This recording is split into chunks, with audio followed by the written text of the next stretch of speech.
So this one, we will start here. So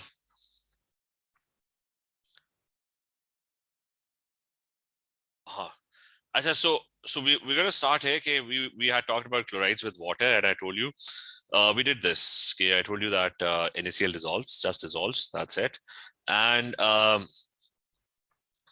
told you the reason as well. Okay, Na does not have a very high charge density. Its +1 charge is not that strong. So it does attract the water molecules, but not that strongly. But when you go down the group, what happens is that Mg+2 has a very strong attraction for electrons. So not that strong, just a slightly stronger attraction for water molecules, and the water molecule gets ionized. The oxygen, the negative part of the water molecule, gets attracted to Mg, while the positive H gets repelled. So that is why some of the water molecules, when it is, so some of the water molecules, second. So because of that,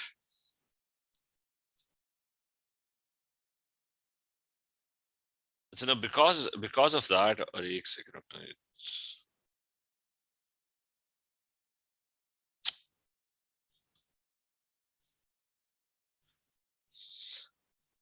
so because of that, what happens is that some of the water molecules get ionized. This H kind of breaks apart. Okay, this is what we did. The H+1 breaks apart, and sorry,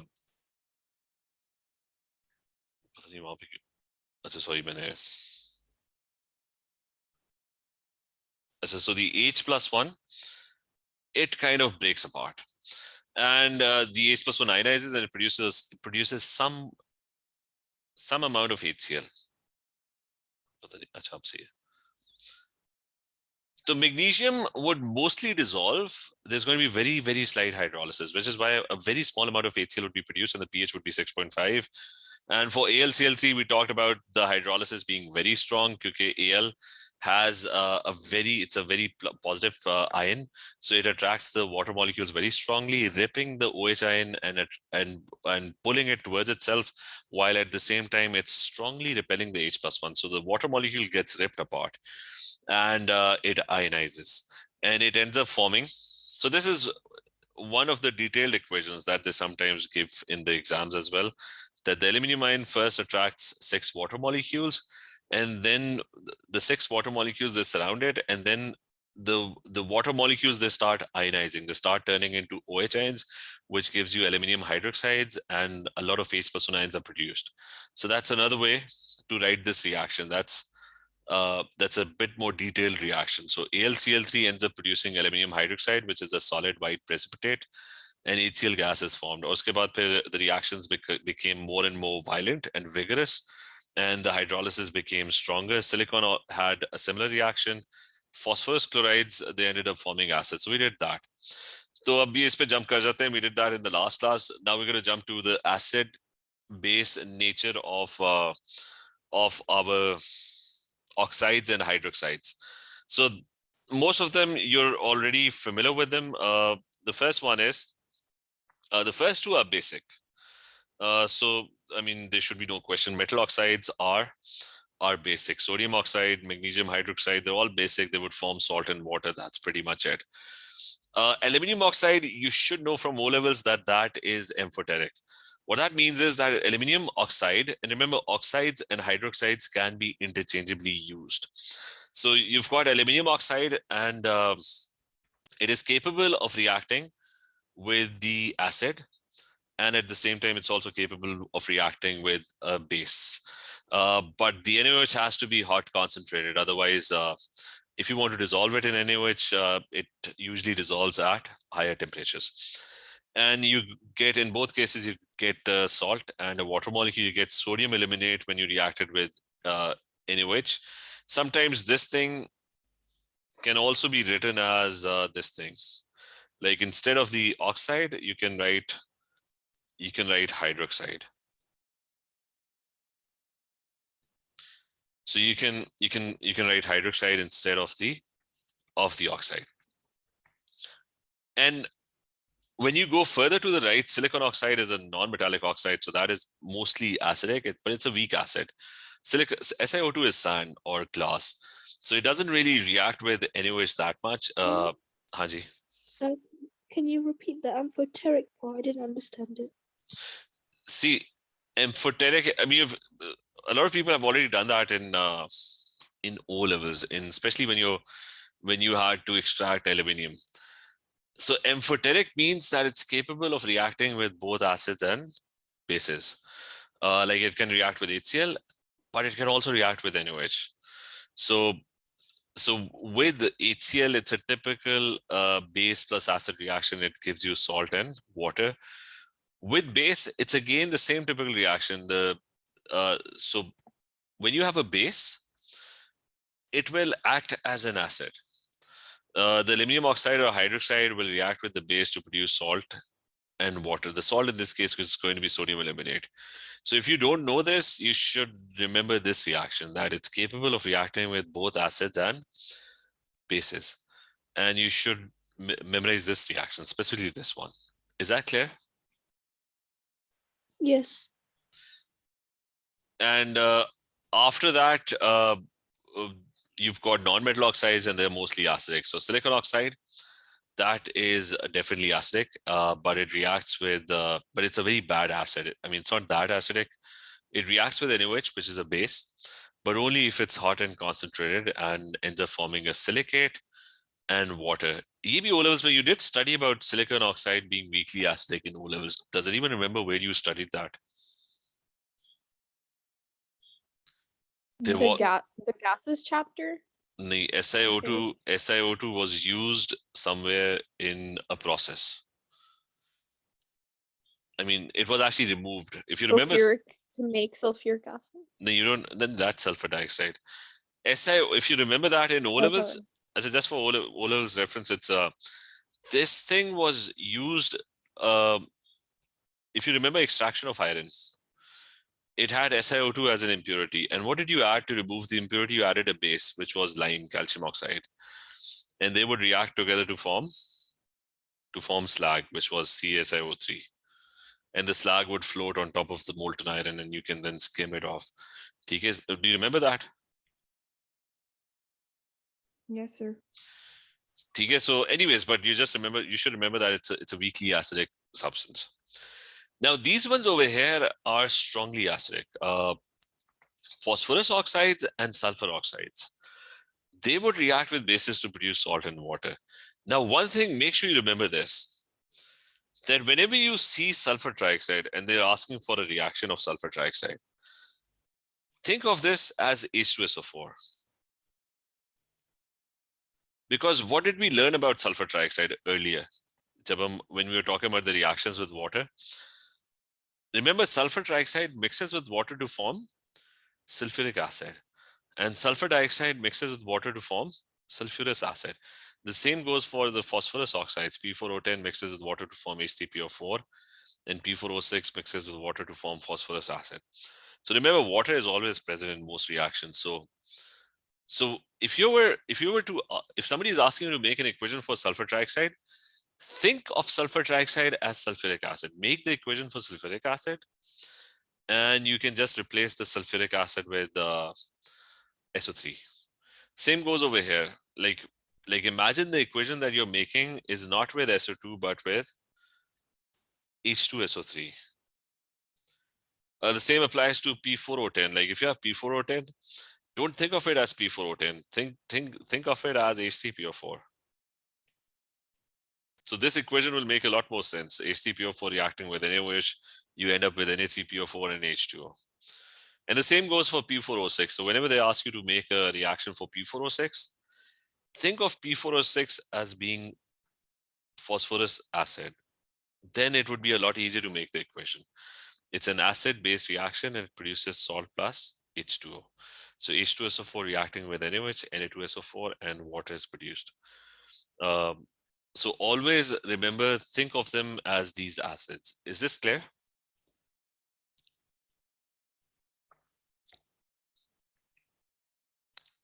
Claire, is this clear? Yes or no? Aisha, is this clear? Lisa? Yes. Javeria? So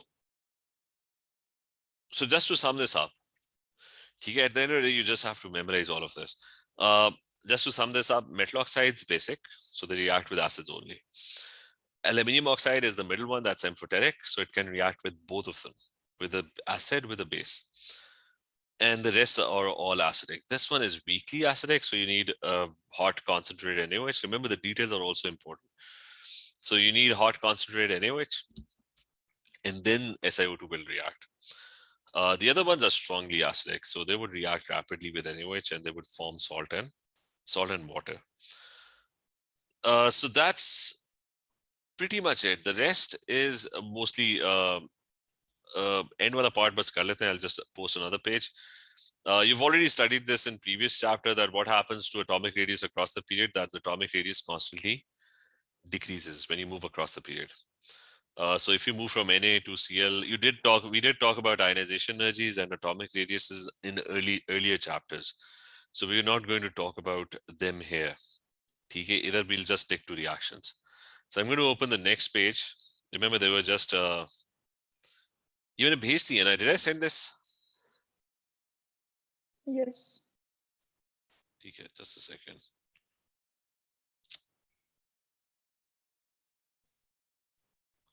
So next, so the next page is so there's just 5 pages. So 1 second. So the next one, PhD is almost done.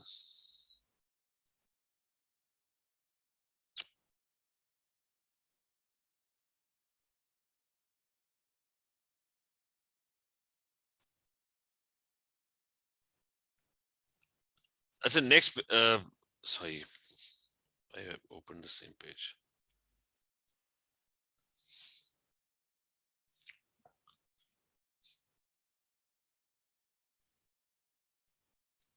Second page.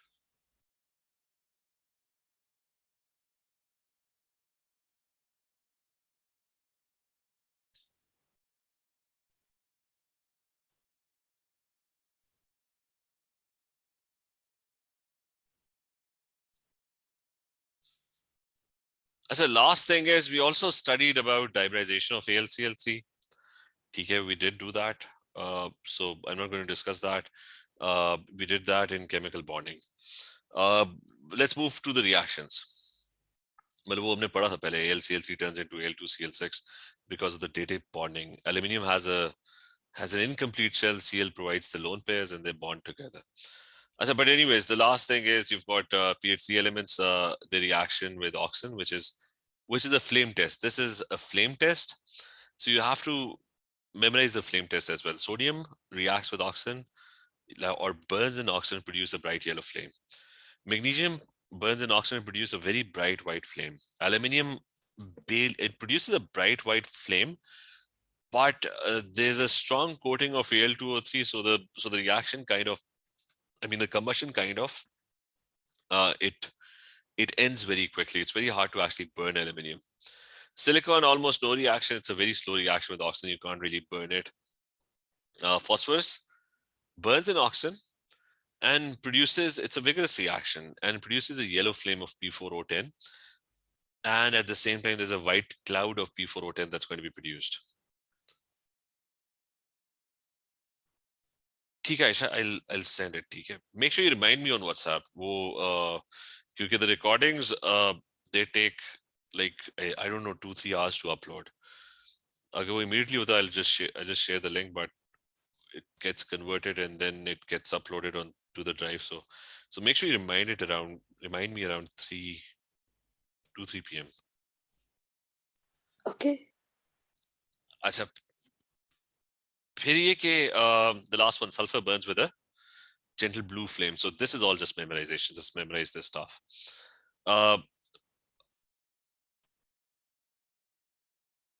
And that's kind of about it. I'm just going to talk a bit about white and red phosphorus. Remember, we earlier talked about phosphorus having the formula P4. Now, phosphorus usually forms 3 bonds. So it's forming, this phosphorus, if you look over here, So there are 4 phosphoruses. Think of this as a pyramid, a 3-sided pyramid. This is the base. That is one side. That is so think of this as a pyramid. So phosphorus, if you look over here, each phosphorus is making 3 bonds with 3 other phosphoruses. Your top beta, that's also making 3 bonds with 3 other phosphoruses. So all of them are making 3 bonds. So that is the structure of P4. Now P4 also forms a polymeric form of phosphorus, which is known as red phosphorus. What happens is, okay, the same thing. I mean, this is what happens. Okay, you got one P4, you got another P4. What happens is that they break one of the bonds that's happening between the phosphorus. और फिर side वाले के साथ bond करना शुरू करते हैं. Let me explain this very, very quickly. That I'll just quickly try and do this. Okay, P4 likes to get polymerized.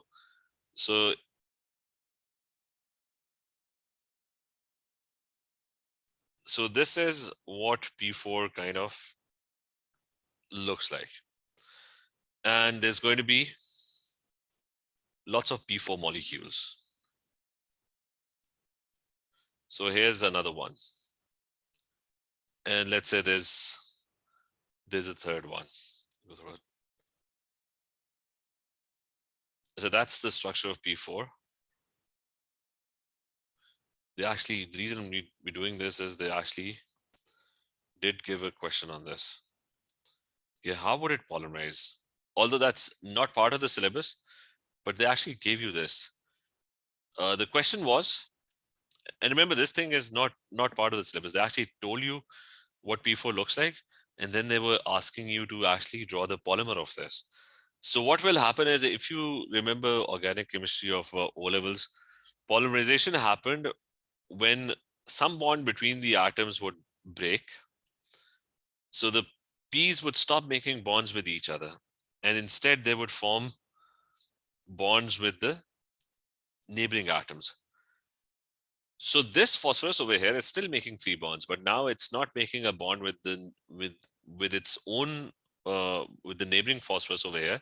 It's making a bond with the neighboring molecule now. So is the polymerization of phosphorus clear? Yes.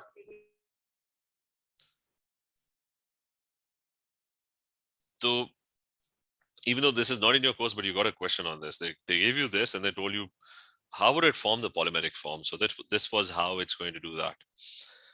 As anyways, just a quick recap. Kya karna hai yaad? It's just one page, the melting and boiling points and the reasons for all the melting and boiling points. Who conducts electricity? That's one. The reactions with water, like what happens when they react with water, their oxidation states. What happens when the oxide reacts or mixes with water? What happens when the chlorides react with water? Who's acidic and who's basic? Whose oxide is acidic? Whose oxide is basic? And that's about it.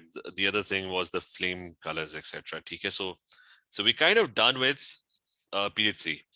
Now the questions. Remember, the questions about period 3 are going to be extremely straightforward. They're not going to be any tricky. I mean, it's not like a moles question or something that's going to be tricky. Like if I open up the questions would you just have to memorize this and recall this and just write the reactions. So let me just quickly go through some of the questions related to period 3. ठीक है, I've added it. एक second मैं वो खोल लूं. This is, so let's do this one. Let's do with some paper 2 questions first.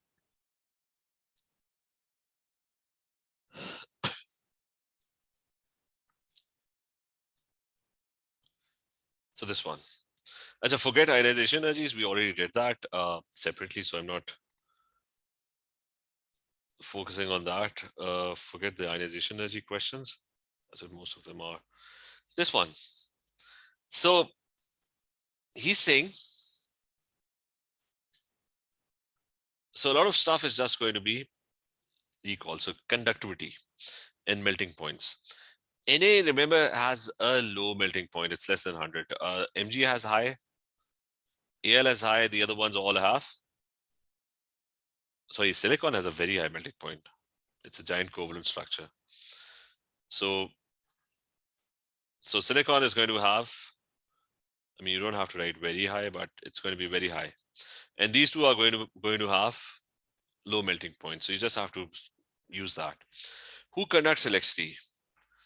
Na and Mg, they all conduct electricity. The other ones are relatively poor conductors. For silicon, it's a semiconductor, but it only conducts under certain conditions. So we're going to refer to it as not a very good, I mean, you're not going to use it as a wire or as a conducting material. So when they talk about conductivity, it's not going to be extremely high for silicon. I said they actually gave you the word moderate as well for conductivity. So they gave you the word moderate. So for silicon, you can choose the word. You can choose the word moderate. For the melting points, it was only high and low. I said then for one element E, he correctly predicted the following properties: that the melting points were high, the melting point of the oxide was high, but the boiling point of the chloride was low. The element E was in the fourth period and was one of the elements from gallium to bromine. By considering the properties of the third elements from aluminium to chlorine, suggests the fourth. So remember, okay, now remember this thing. One very important thing, that within a group, like where's the periodic table? So now remember this, period 3 is in your course. So you're going to study everything about period 3. But remember that down the group, the properties kind of remain the same. Like anything that's in group 1 would have almost the same. So in our case, Na, Mg, Al, Si, and Cl are in our syllabus, right? But whatever the properties of phosphorus are, the elements that belong to the same group, they're kind of going to have similar properties. Is this point clear? Yes. So wouldn't like the properties like boiling points or melting points vary? नहीं, वो almost उसी तरह रहेंगे कि जैसा अगर like we studied period 3 is in our course, right? So they might give you a question on carbon.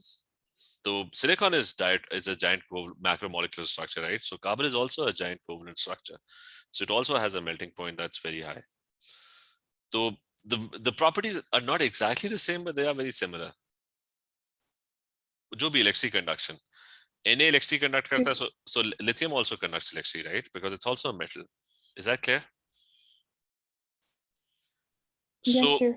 So the point is, for the other groups, we don't exactly know what the properties are, but at least we can guess. Okay, they would be similar to period 3 elements. Is that clear?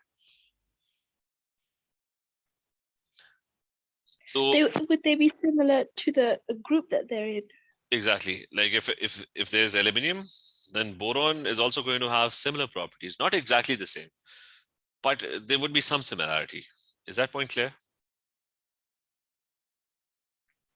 Yes. So a lot of questions would be like this. So in this case, where's the question? So in this question, if you look at the question, he's saying that there's this undiscovered element, and he's saying that it belongs to period 4. Now we didn't do period 4. We did what? We did period 3. So he's saying by considering the properties of the third period elements. So first thing, which element in the third period has this property? So melting point of the element is high. So you've got 3 options. You've got Mg, you've got Al, and you've got Si. Like if I immediately open the melting point chart, so you'll see over here that these 3 have high melting points, right? So it's Mg, Al, or Si.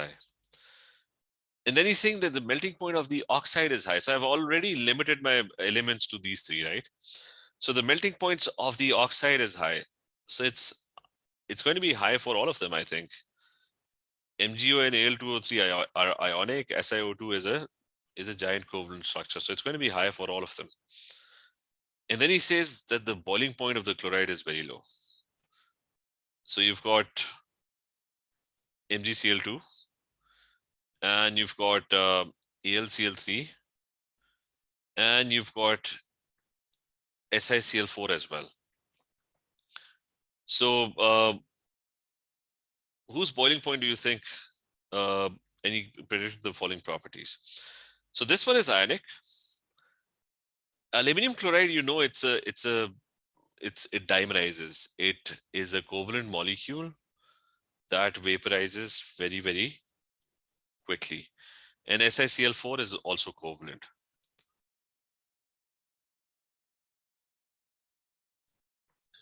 So he's saying aluminium to chlorine. So melting points of the element is high. And did he mention any other thing about this element? And the boiling point is low. The element E was in the fourth period and was one of the elements from gallium to bromine. So he's saying gallium to bromine. So if I look at where's the periodic table? So gallium is over here. So it's gallium to bromine, any one of them. So two elements fit that description. One of them,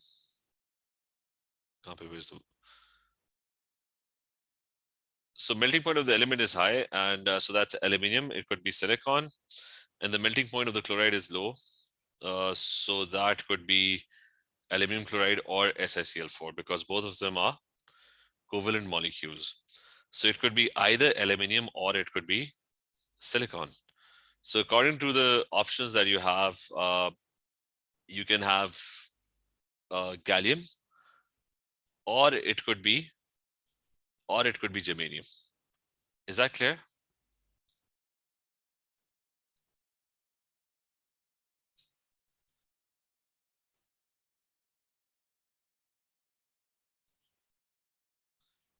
Zohar, the dimer is the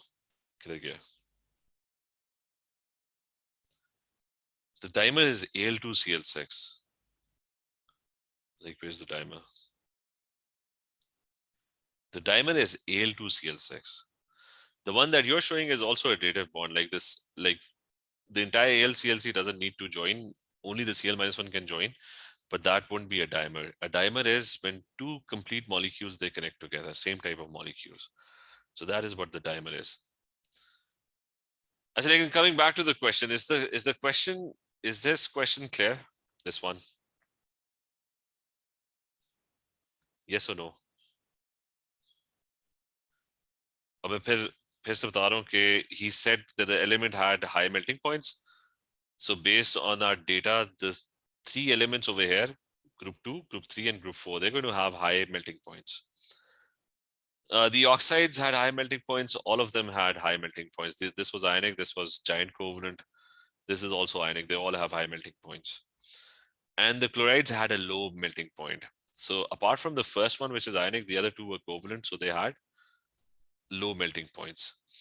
So only aluminium and silicon are going to fit the description. And according to the table, aluminium is here, silicon is here. And he was talking about a period 4 element. So it would be either one of these two, because they're going to share the same properties. I mean, I think in this case, it could be both. Both are options can be correct in this case. इसका मैं वो देख लेता हूँ कि ये किस year का question है. ठीक है. But it's an older question. So for this one, I'm going to actually limit this to this one. I'm going to accept gallium and germanium both. The marking scheme actually doesn't, क्योंकि पहले बताऊं group 4 भी होता था आपके course में ना, which is now no longer there. So which is why कुछ additional information भी चाहिए थी, which we no longer study. So if you want to solve this question, let's stick to gallium and germanium. That's it. क्योंकि उससे आगे ना हमने पढ़ना नहीं है. Javier, is that clear?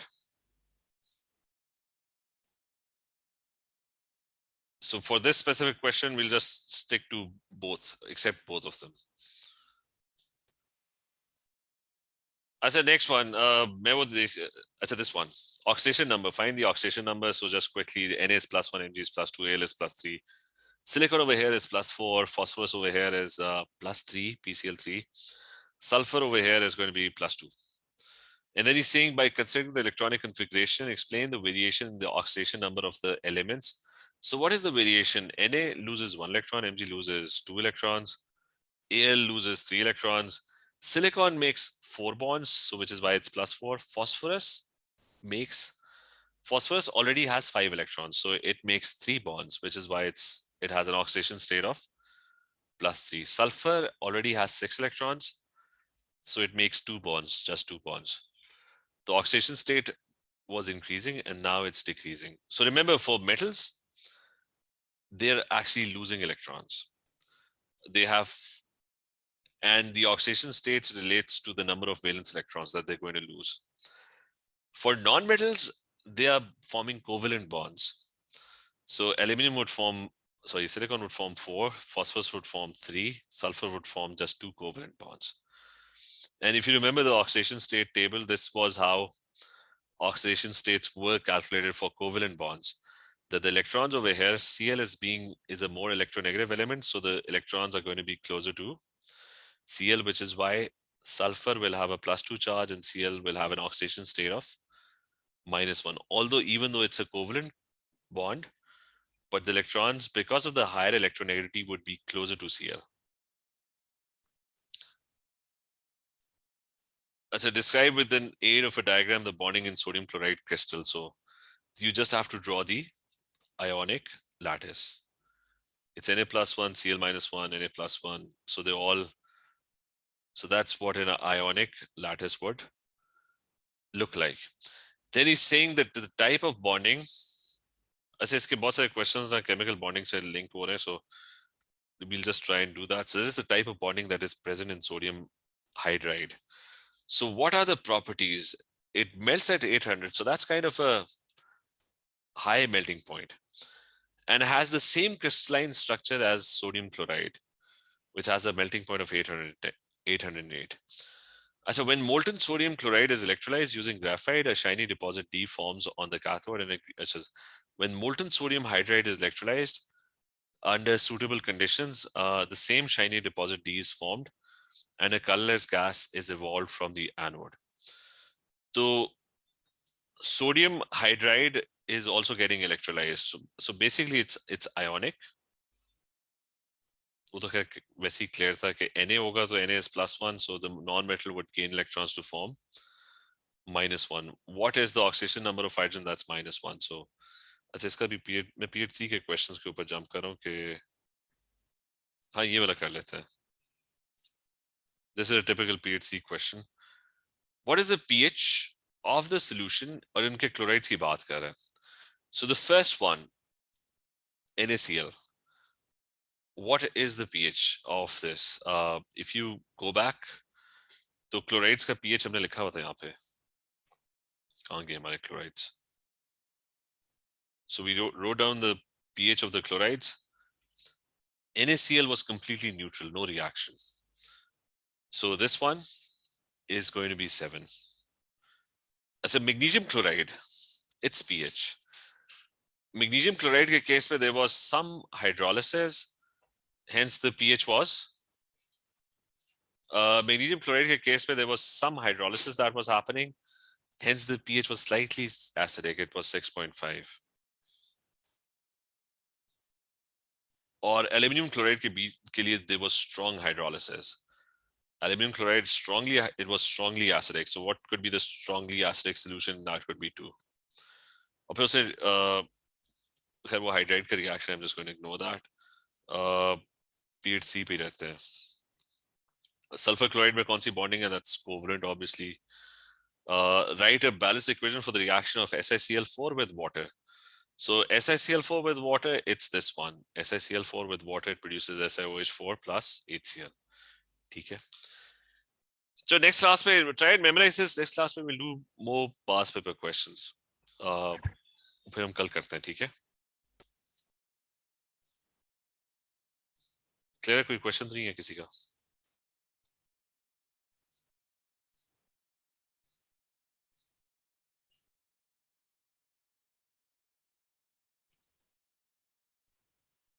चलिए ठीक है, let's continue tomorrow. Take care, अल्लाह हाफिज।